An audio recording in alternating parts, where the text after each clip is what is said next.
got me reaching out. Hello, viewers.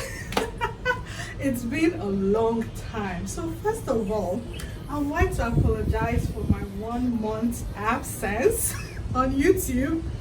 Your girl was busy doing the Lord's work, like I like to call it. And so I didn't really have time to shoot or edit videos. But it's a Saturday for you. I can't leave you guys hanging. So I'm back. Somebody say she's back.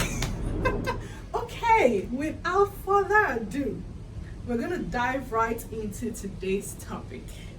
Now, the question of the century: are you in a relationship or in a situationship? So, what am I going to be doing today? I'm going to be giving you 10 signs. Yes, you heard me right. 10 signs to look out for to determine if you're in a situationship. And then, after you've determined that, how do you move on from that? Sounds interesting, right? Okay, stay tuned.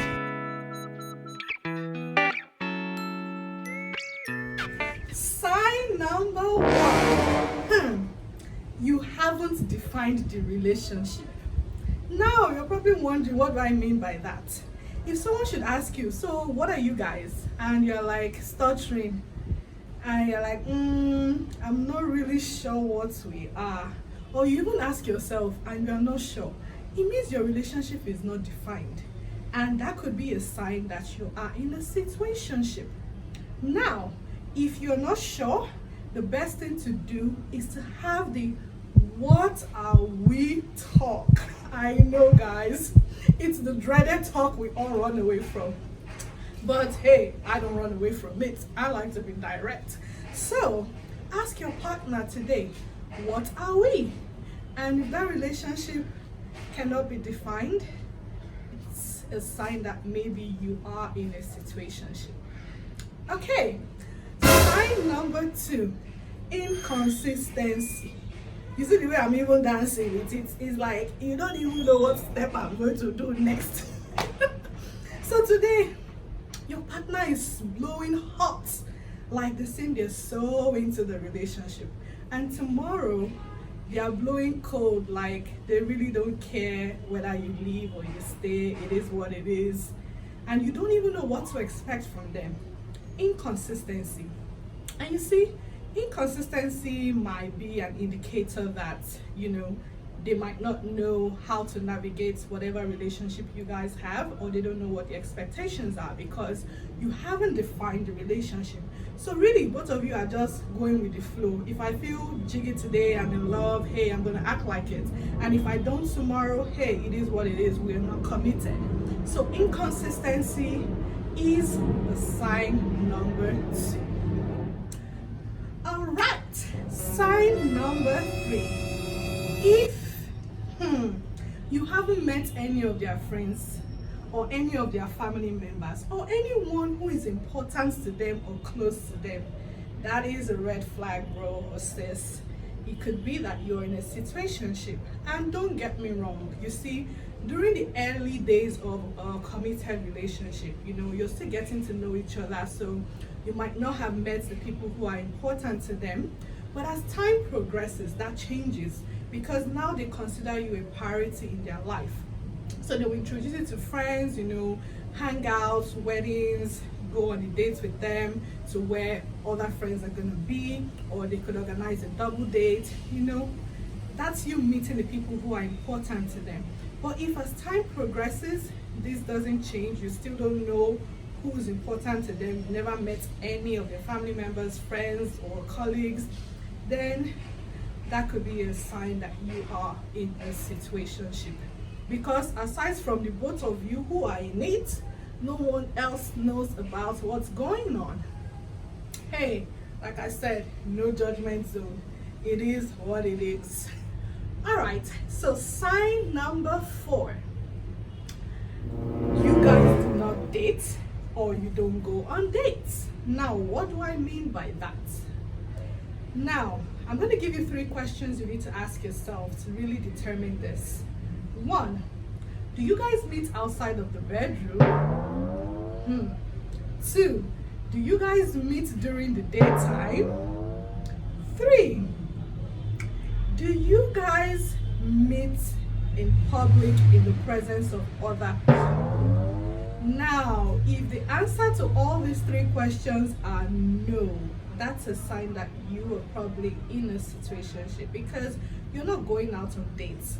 You're not really dating yourselves. Like, your one-on-one time is always, behind closed doors. I don't know who you guys are hiding from, or because you don't want to make whatever it is between you guys public, or you don't want to inform the public. That might be a sign that, maybe you're not in a committed relationship, or they don't consider you a priority in their life yet. All right. Sign number 5. 5, 5, 5, 5, 5. That you might be in a situationship. You do not talk about the future. And what does that mean? Like, when I talk about future, I'm not talking about long-term future events like 20 years down the line, 30 years down the line. That's kind of relative. So do you have, at least, do you make plans about, near future events, or mid-term future events, or even long-term future events? And that changes based on how far you are in the relationship. So for example, maybe you guys might plan to meet his parents at the end of the year, or you plan to go on a double date with some friends next month, or you guys even plan a date, just the 2 of you, next week, or 3 months down the line, or 6 months down the line. It means that the person at least sees that you'll be in their future and is already making plans, that involve both of you, not just them. But if, for example, you guys don't have any future plans, you just go with the flow, it means that they're not even sure you might be in their life next month, or in 3 months time, or in 6 months time, not talk of even 10 years or 20 years down the line. That's a bad sign. It's a sign that you might be in a situationship. And another thing to look out for is if you try to plan a date with them in the future and they're kind of like avoidant, or they give silly excuses or vague responses, then maybe they're not interested in making future plans with you, and that could mean that you are in a situationship. Okay, sign number 6. If you're anxious about things that concern your partner, then that could mean you're in a situationship. And what do I mean by this? So if you're not a naturally anxious person, you don't deal with anxiety, but when it comes to your partner, you're always anxious, it's not a good sign. If, for example, you're always anxious about, would they respond to me? Would they accept me? Would they call me? Will they text me? It means that you're not secure in that relationship. And if you're in a healthy relationship, you should feel secure, you should feel safe, you should feel loved. You shouldn't always be anxious about what's this person going to do next, or how they're going to act tomorrow. It means that you're probably not in a healthy relationship, and it's also a sign of a situationship. Okay, sign number 7. If they say they're not ready for a serious relationship, you need to take them at their word. Now, I've noticed, let me speak for the men I've been in contact with. Men are not that complicated, really. If a man tells you, I'm not ready to be in a serious relationship, you should take him at his word. Take it at face value. Don't expect him to change his mind overnight. And even if you're expecting that, hope you actually make the decision to move on with your life and give other people a chance, instead of waiting for him to change, because sometimes those things do not change. So if they tell you they're not ready for a serious relationship, or they're not ready to commit to you, that could be a sign that you are in a situationship. Now, one of the ways to clear this in particular is to ask them, right? Have that conversation. Now, if they tell you something like, I just need to focus on A give me 3 months. That's fine. You can decide to wait for 3 months. Now, if they don't give you a definite time, girl, boy, you need to move on. Okay? All right. Sign number 8. If you're seeing other people. Now, I know there are open relationships. If you guys have decided that, this is an open relationship, I'm allowed to see other people, he's allowed to see other people, that's you guys' cup of tea. Do whatever you want to do. It's your life. But if you've decided if you guys have not even had that conversation and they're seeing other people, without even asking you or trying to figure out how it's going to make you feel, then you're probably in a situationship, because it's more a thing of, hey, we are not in a committed relationship, so I don't owe you exclusivity. So that could be a sign that you're in a situationship. Okay? All right, sign number 8.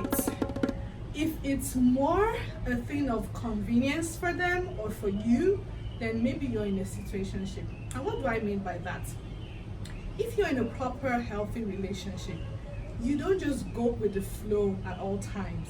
That happens sometimes, but not every time. Like, you guys make out time out of your busy schedule to hang out and to actually build on your relationship and your connection.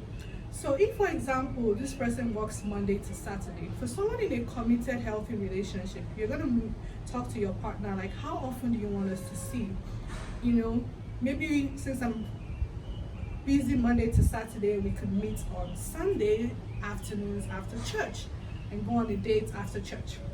Or how about we meet once a month, since we're both busy, last Saturday of the month we go on a trip. But then if you're in a situationship, it's like, most times they don't make those plans with you. It's just more like, I'm bored, hey, are you available today? Hey, can we hang out now? Kind of thing. So they don't go the extra mile to try to please you or to make time for you. It's just more of a convenience thing. Hey, if I'm free, if I'm bored and you're available, let's meet up or let's hook up. That's a sign that you're in a situationship. All right, another sign is when you have surface level connection. So at the beginning of even a proper healthy relationship, there might still be surface level connection. You guys haven't spent enough time with each other to get to know each other beyond the surface. You don't talk about things that make you feel vulnerable. That could be a sign that you have surface level connection. But as time progresses in a proper, committed, healthy relationship, this should change. But for a situationship, this may most likely will not change.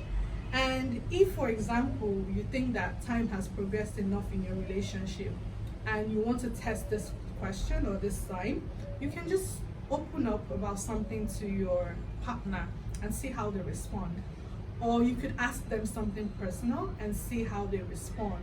Now, if they have this avoidance behavior, or they become really apprehensive, or they just like shush you up kind of thing, that's a bad sign. They really don't want to open up to you. And it could even also mean that maybe you guys don't have a lot in common. That's one. It could also mean that one person is ensuring that that connection you guys have remains at the surface level. Now, if that person isn't you, then it means that other person is mandating what's going to happen for you. And if you're not comfortable with that, then it's a sign that maybe this is actually not for you. Okay? So, if you have now discovered that you're in a situationship, what should you do? Now, the first question to ask yourself, like I said, I'm not here to enforce what I believe on anyone, but I want you to figure out what's best for you. Now, people might decide to be in a situationship because they do not want a committed relationship, or maybe they are really not sure about this person yet and they still want to get to know this person. People do it for different reasons that works for them. So the first question you need to ask yourself is, am I really okay with this arrangement? And you have to be true to yourself. If you're not okay with the arrangement, make sure you tell yourself the truth. Make sure you're not ignoring your own wants and needs just to please the other person. This could be dangerous. So make sure you ask yourself, am I really okay with this arrangement? Now, if you're okay with the situationship arrangement, I would advise that you still set expectations and boundaries to prevent yourself from getting hurt, and so that both of you are on the same page. Now, if you're not okay with a situationship, you should have the talk. What are we talk, first of all? Now, once you've had that talk, you want to define your relationship, you want to define what your boundaries are, and also what your expectations are. Now, if the person doesn't want a committed relationship and you want a committed relationship, what do? Now you've had the talk, you've discovered, hey, this person doesn't want a committed relationship. It's simple. Thank them. Say something like this: thank you very much, for being A, B, C, maybe for being kind, sensitive, and supportive during this season of my life. I really enjoyed spending time with you. Now, if you did not enjoy spending time with this person, don't lie, just scrap that part. But appreciate the good things they've done. Thank them and tell them if you really enjoy spending time with them. But then also tell them that, I want to be in a committed relationship. You don't want to be in one. So, we have to part ways now, and I have to move on from this, And I always say, sometimes, some people can be complicated. So even when you're saying what you feel, you also want to make sure that you've heard from them. So, like I said earlier in the video, if the person says, oh no, I really enjoy spending time with you, I really want you in my life, like I want what we have to become something more solid. I'm just trying to focus on my GMAT exam now and get into Harvard Business School. I'll be done with that in 3 months, and I promise we can, start a proper committed relationship at that time. Now, if 3 months is okay for you, hey, you can hang on and wait to see if they follow through with what they promised. But if they're not giving you a definite time, they're not giving you a definite reason, and even if they give you a definite time and a definite reason, it doesn't work for you, then please be true to yourself, be true to your wants and your needs, and move on. I know this is hard, but you see, many times we need to really be disciplined enough to do what's good for us. And the more you do that, the easier it gets over time. Trust me, the first time I had to break from such, it was the hardest thing ever. But by the second time, I was a little bit stronger and was able to end it earlier. So if you're in this boat and you're finding it hard, try and be disciplined and also get accountability. So find a friend that will hold you accountable. Give them a timeline, of when you want to have that discussion with your partner, and so they can make sure that you follow through with it. Alright guys, so I know you can call me the love doctor now because I'm making sure that your heart condition is in a good state. So guys, I really do care about you, and I want you to live a healthy life, and I want to see you guys also thrive in your relationships. So thank you very much for watching. Please don't forget to like this video, share this video, and if you haven't subscribed, why now? We have fun on here. I am a great entertainer. I try. And I also give you tips to help you better navigate life. I'm not saying I have all my shit together. No, I don't. But as I learn, as I navigate life, I share tips with you guys to help you also navigate certain scenarios or situations that you might find yourself in. So please subscribe. Thank you very much for watching, and do have a wonderful day. Ciao.